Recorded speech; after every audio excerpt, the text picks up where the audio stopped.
Hi, my name is Shara Pufal. My name is Joe Kangas. Andy Pazak. I work at United Healthcare. I'm an engineer on the railroad. I do building maintenance for a living. I'm a new mom. My baby is 10 weeks old, and I'm also a paranormal investigator. And I'm a paranormal investigator. And I'm also a paranormal investigator.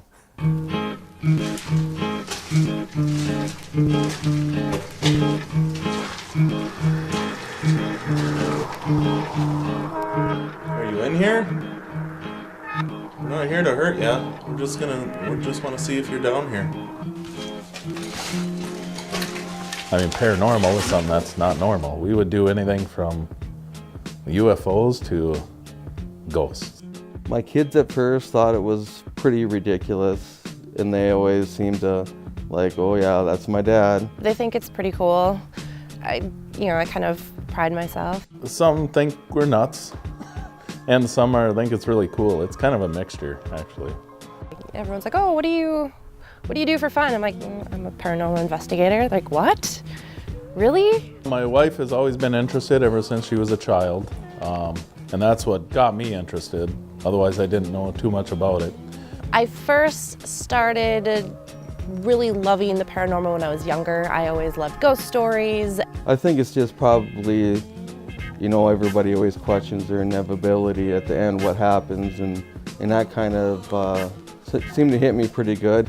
And then we decided we were going to put a group together, and we put it out on Facebook. They were looking for people, and got a hold of Joe. And was going to start a group, but I worked on the railroad, so I didn't really have time.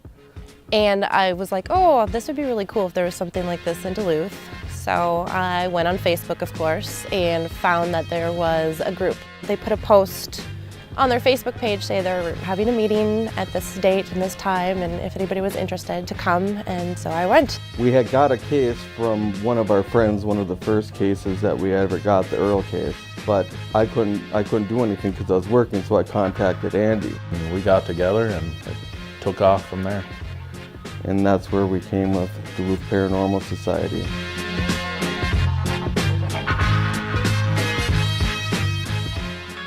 I'd say the main goal of the group is to help out a client. And mainly all you have to do is just listen, because that's all they want, is somebody to believe what they've got to say and understand. If somebody calls us and says, hey, I got this going on in my house, they might say they have footsteps, objects moving, they hear voices. We go in and we try to establish what is actually happening.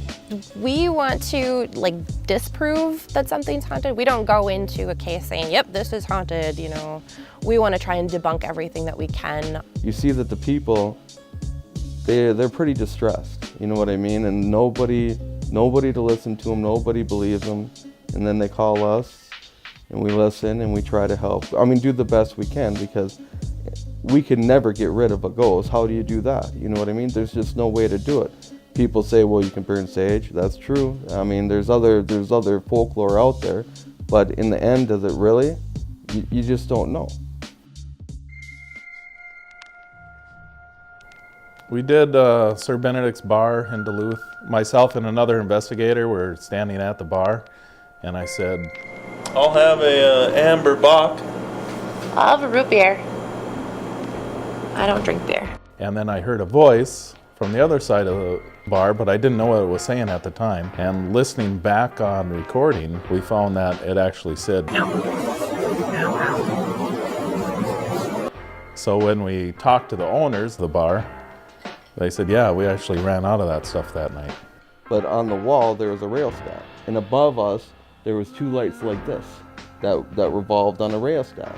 So I'm underneath it, and the lights are dimming together and going bright, dimming and stuff. And see, it seems like it's electrical, but where? Okay, who did that? I did not do that. Is there somebody in this room with us right now? Well, the rail stack could be going out, or it could just be on that one little stuck thing on the rail stack that makes it dimmer. And I go, now if one turned off and one stayed on, that'd be something. And it happened. Yeah. Because I was still. Whoa! There we go. There's only one that time, it looked like. Yep. Looked like this one just did. Yeah, because I was still lit up. And the K2's going nuts. One went completely dark, the other one went completely bright. And there's no reason for that on a rail stack, you know what I mean? because they should go together.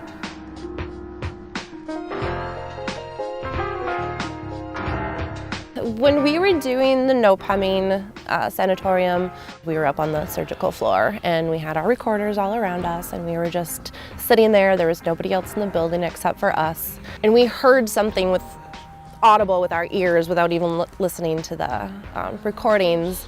And the other two reacted because that was their first time investigation, and I'm kind of a seasoned pro at that point. And I was like, yep, I heard that too, and we didn't know what we heard until we went back and listened to the recorders, and it was a spirit saying the name Beth. It's amazing what these recorders will pick up. Beth. It's okay, it's all right, it's okay. Which we never really figured out what that meant.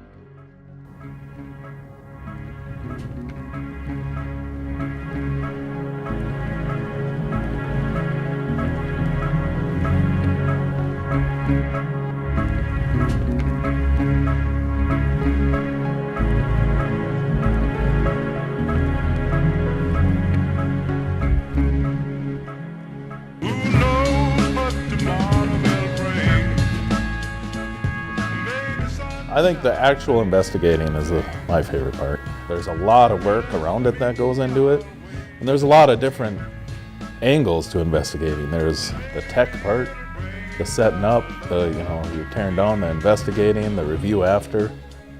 Yeah, a normal investigation day. I mean, they all vary of who's taking lead, but let's say Andy's in charge. He'll tell us where to meet, when to meet, where to go. We all show up. It depends on if we're doing homeowner or a business. Obviously a business is going to be after hours, homeowner when it's convenient for them.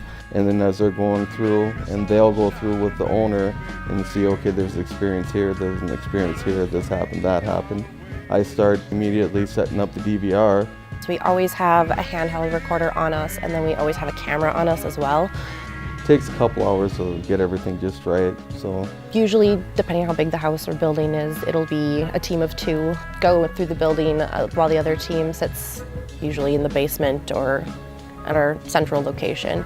And we constantly monitor the live feed or the baby monitor, so if we hear or see something, then we'll send them over so they can maybe go and see what it was. And we'll do spurts or sessions of like an hour. Sit in a bedroom, quiet, ask questions, do an EVP session. We do like a flashlight trick where we have like a little mag light sitting on the ground, have it twisted so if you like touch it, the light will go on. And so we try to do like control questions and yes and no and see if anything interacts with us that way. We like to stay later, like at 3 o'clock in the morning or so.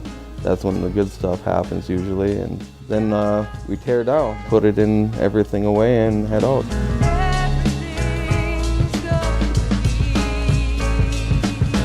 If you're gonna say you're a ghost hunter, you're gonna have to get some thick skin. You just can't go around if somebody says, no, you're not, and then start an argument. I don't really care what people think. I'm not there for them. I'm there for me and my experience. You can't really judge anybody for what they do. I mean, that's who they are. Everyone believes what they want to believe. You don't have to believe this. It's something that I am passionate about and I believe, so, to each his own. Be true to who you are, in the end it'll work out. I mean, just be what you think you want to go through life and experience, and that's the most important thing. If you worry about what everybody else thinks, where are you going to be? Nowhere. Miserable.